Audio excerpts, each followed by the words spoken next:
বাংলাদেশের রাজনৈতিক অঙ্গনে নতুন উত্তাপ সৃষ্টি হয়েছে। জামায়াতে ইসলাম দাবি করছে নির্বাচনের কিছু আসনে ভোট প্রক্রিয়ায় হস্তক্ষেপ করা হয়েছে এবং বড় দলগুলোকে সুবিধা দেওয়ার চেষ্টা করা হয়েছে।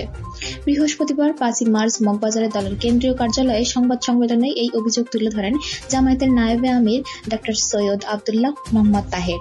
তিনি বলেন, সাবেক তথ্য উপদেষ্টা সৈয়দা রিজওয়ানা হাসানের একটি বক্তব্যের মাধ্যমে বিগত সরকারের নির্বাচনী কার্যকর প্রমাণ পাওয়া গেছে।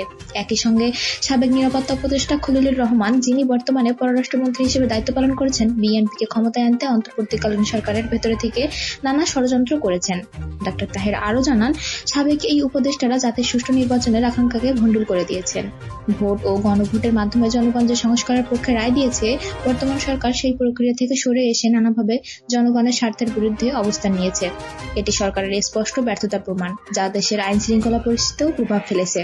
জামায়াতের নায়েবে আমিরের বক্তব্যে বলা হয়েছে, সাবেক উপদেষ্টাদের আইনের আওতায় এনে জিজ্ঞাসাবাদ করা উচিত, যেন নির্বাচনের স্বচ্ছতা ও দায়বদ্ধতা নিশ্চিত হয়। তিনি সাবেক এই কর্মকর্তাদের বাংলার নতুন মির্জাফর হিসেবে আখ্যায়িত করেছেন এবং বলেন, তাদের কর্মকাণ্ড রাজনৈতিক উদ্দেশ্য প্রণোদিত ছিল। সংবাদ সম্মেলনে তিনি আরও উল্লেখ করেন, সংবিধানের আলোকে যদি সরকারের পক্ষ থেকে লিখিত প্রস্তাব আসে, তবে ডেপুটি স্পিকার পদ নিয়ে জামায়াত ভেবে দেখবে।